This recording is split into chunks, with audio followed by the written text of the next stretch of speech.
Assalamualaikum warahmatullahi wabarakatuh. Perkenalkan, nama saya Safia Silistiawati, NIM 2021051014. Di sini saya akan mempresentasikan tentang pemberdayaan masyarakat pesisir berbasis community based management di Kabupaten Sampang.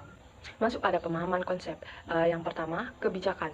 Kebijakan merupakan serangkaian tindakan yang menjadi tujuan dari dilaksanakannya suatu pekerjaan, kepemimpinan, dan cara bertindak yang dilakukan oleh kelompok pelaku seperti dalam pemerintahan, organisasi, dan sektor swasta ataupun individu dalam memecahkan masalah yang dihadapi sebagai pedoman untuk mengatur dalam sebuah usaha mencapai sasaran atau tujuan. Yang kedua, kebijakan publik. Kebijakan publik merupakan pilihan pemerintah untuk melakukan sesuatu atau tidak melakukan sesuatu. Kebijakan publik bukan hanya apa yang dilakukan oleh pemerintah, tetapi juga apa yang tidak dilakukan oleh pemerintah. Di mana ketika pemerintah meminta, mengatur, mengelola sesuatu itu bisa dikatakan kebijakan. Tujuannya untuk menanggapi persoalan atau sebuah isu yang terjadi, tetapi kita juga tahu bahwa tidak semua hal pasti terselesaikan. Oleh karena itu, hal yang paling utama dari sebuah kebijakan adalah menanggapi sesuatu apakah ada sebuah keterbatasan yang disebabkan dari cara pandang, cara berpikir, perspektif pemerintah untuk melihat sesuatu itu masih memiliki keterbatasan. Oleh karena itu dibutuhkannya adanya kritik untuk pemerintah serta bantuan dalam proses pemerintah dalam membuat kebijakan publik. Yang ketiga, pembangunan, yaitu proses perencanaan sosial plan, perbaikan atau perubahan yang dilakukan oleh pemerintah dengan berkesinambungan pada suatu masyarakat menuju kehidupan yang lebih baik atau lebih sejahtera, sehingga terdapat cara-cara untuk menentukan tingkat kesejahteraan bagi masyarakat yang dimana bertolak ukur pada kekayaan rata-rata, pemerataan, kualitas kehidupan, indeks pembangunan masyarakat, serta kerusakan lingkungan. Yang keempat, masyarakat pesisir, sekelompok orang atau sebuah komunitas yang hidup, tumbuh, dan berkembang di daerah pesisir yang sebagian besar pendudukannya bermata pencarian memanfaatkan sumber daya dari laut seperti nelayan, pembudidaya ikan, penambangan pasir, dan transportasi laut.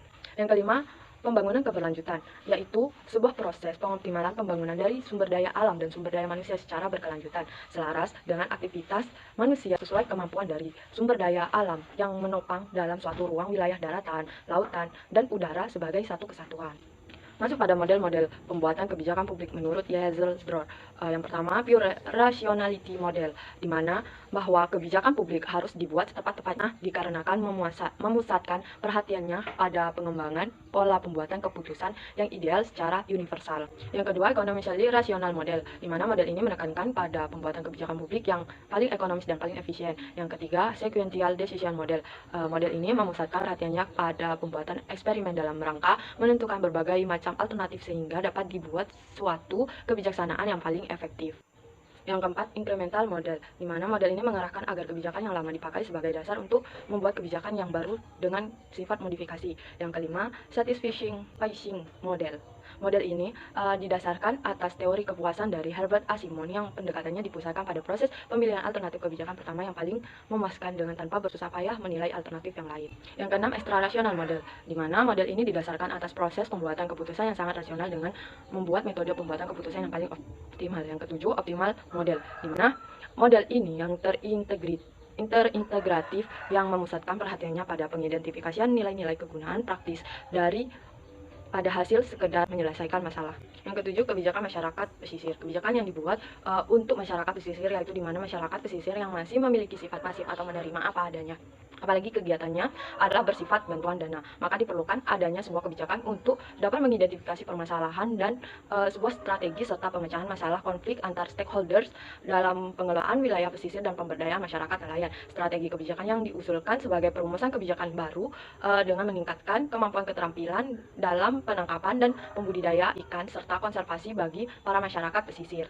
Selanjutnya, penemuan fakta dan kasus Kabupaten Sampang dikenal dengan kota garam. Namun dari keunikan serta pembudidayaan ikan tersebut terdapat adanya kendala. Dari segi sosial, kegiatan persiapan dari para nelayan yang dilakukan saat masih bersifat seadanya, di mana masyarakat tersebut masih menganut pada kearifan lokal masyarakat, lalu belum dapat mengelola dengan baik dikarenakan masih minimnya tingkat pengetahuan dalam mengelola wilayah pesisir tersebut. Penggunaan teknologi perikanan dan pembudidayaan garam masih bersifat tradisional serta menerima apa adanya.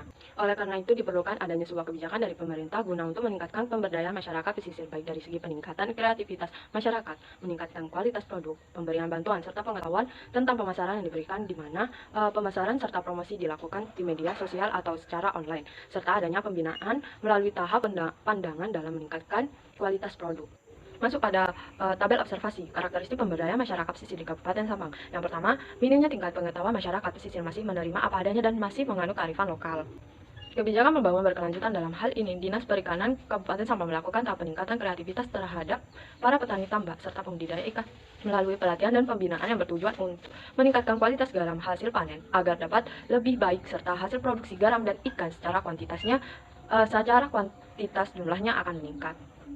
Dengan jumlah produksi yang meningkat, maka diharapkan dapat merubah keadaan serta kondisi perekonomian masyarakat tambak garam agar mampu bangkit dari keterpurukan secara ekonomi. Peningkatan kreativitas juga tujuan membuka keinginan dan kesadaran masyarakat tambak garam akan kondisi perekonomian mereka, dan dengan demikian akan dapat merangsang kesadaran mereka tentang perlunya memperbaiki kondisi untuk menciptakan masa depan yang lebih baik. Yang kedua, ketersediaan bahan sarana dan prasarana yang belum mencukupi menyebabkan sebagian masyarakat di kawasan tambak garam dan pembudidaya ikan mengelola lahannya dengan cara tradisional sehingga berdampak pada pendapatan yang kurang optimal dengan hasil garam dan hasil budidaya ikannya yang ada di kelas paling bawah dalam penjualannya.